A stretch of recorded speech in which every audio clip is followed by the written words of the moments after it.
अब डर से ऊपर उठें और अपने आप को सफल बनाएं।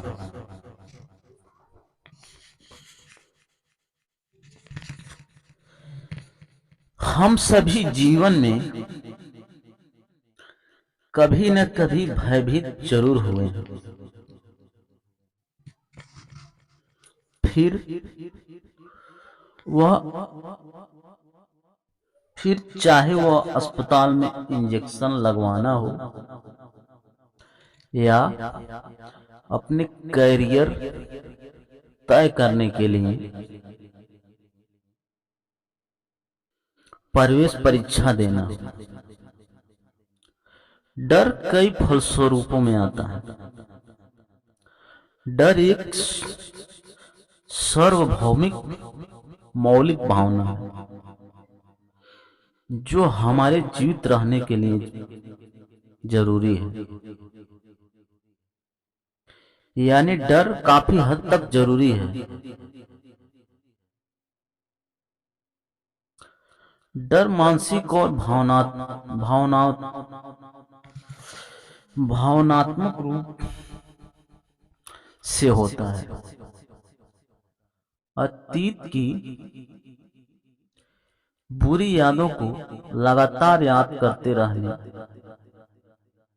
या भविष्य की आशंकाओं के बारे में लगातार सोचते रहने से डर इतना ज्यादा बढ़ जाता है कि वह जिंदगी से बड़ा हो जाता है। फिर डर अतार्कित होने लगता है। वह चिंता, तनाव और बुरी सेहत के कारण बनने लगता है। समकालीन जीवन में व्याप्त भय इस कदर भावी हो जाता है कि वास्तविक स्थिति की तुलना में हमें डर ज्यादा नुकसान पहुंचाने लगा है। आबादी के एक बड़े हिस्से के लिए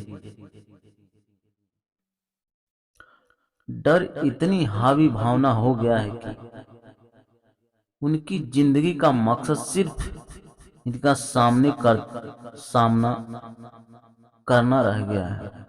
सार्थक जीवन जीने के लिए डर से ऊपर उठना बहुत जरूरी है। यह मानना है कि डर महज एक भावना है। यह सुनिश्चित करता है कि हम इस भावना को बढ़ाएं नहीं।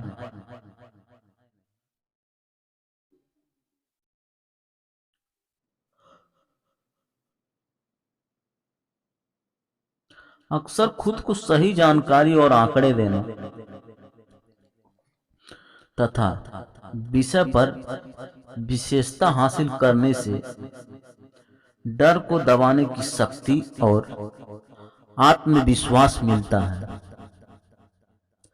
मशहूर टोस्ट मास्टर क्लब लोगों का सार्वजनिक मंच पर बोलने का डर दूर करने के लिए संवेदनशीलता को व्यवस्थित ढंग से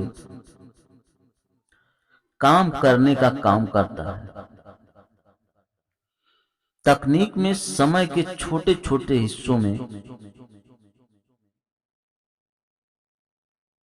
खुद को डराने वाली स्थिति में डालना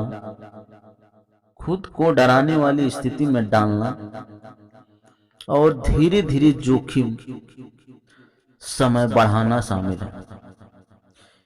इस बार इसमें हमारी तर्क संगतता मजबूत होती है और आखिरकार हमारा दिमाग तिल का ताड़ बनाना बंद कर देता है। डरते डरते जीना हर पल मरने जैसा है। इसलिए किसी भी परिस्थिति में जब हम सबसे बुरी स्थिति के बारे में सोचकर उसे मानसिक रूप से स्वीकार कर लेते हैं, तब हम अवसरों का पूरा लाभ उठाने में सक्षम हो जाते हैं। वैदिक दृष्टिकोण हमें डर पर काबू पाने के लिए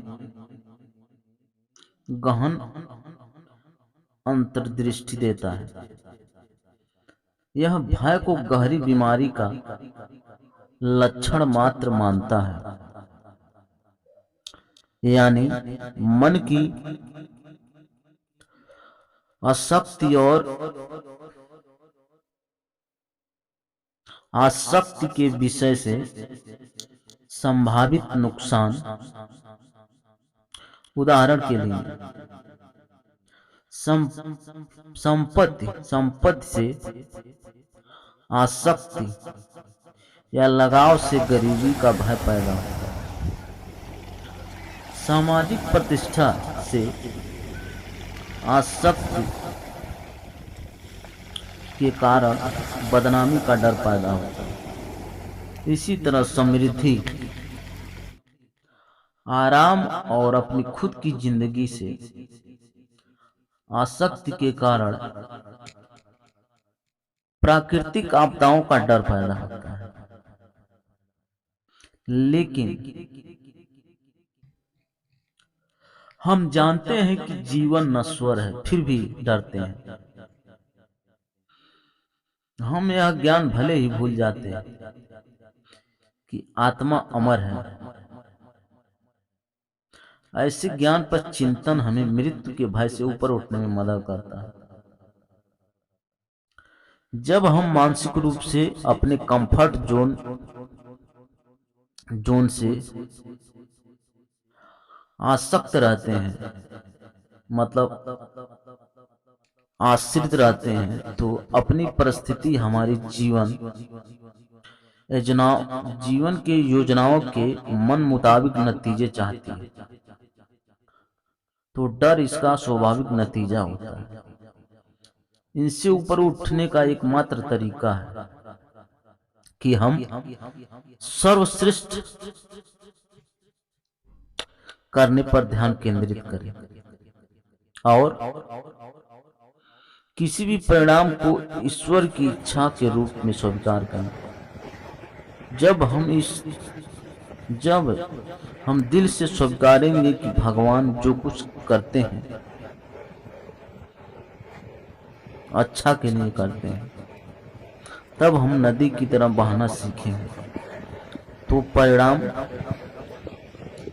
परिणामों से आसक्ति खत्म होगी। यह मानना कि डर महज एक भावना है, यह सुनिश्चित करता है कि हम इस भावना को अपने अंदर बढ़ाएंगे, क्योंकि महाभारत युद्ध के दौरान जब दादा भीष्म ने अर्जुन को मारने का संकल्प लिया था, तो भगवान कृष्ण भी पांडव वंश के बाकी लोगों के साथ चिंतित हो गए थे। आधी रात में जब वे अर्जुन को सांत्वना देने गए तो अर्जुन खर्राटे ले रहे थे। जगाने पर अर्जुन ने समझाया कि जब भगवान स्वयं उनकी सुरक्षा के लिए इतने चिंतित थे, तो उन्हें डरने का कोई कारण नहीं था। भय पर विजय पाने का सबसे और सरल शक्तिशाली साधना है पूर्ण विश्वास। ईश्वर और गुरु हमारे साथी और रक्षक हैं। जैसे जैसे हम सर्वशक्तिमान के प्रति समर्पित हो जाते हैं, हमारे भय लुप्त हो जाते हैं। हमारा केवल एक ही मन है। भय पर चिंतन के बजाय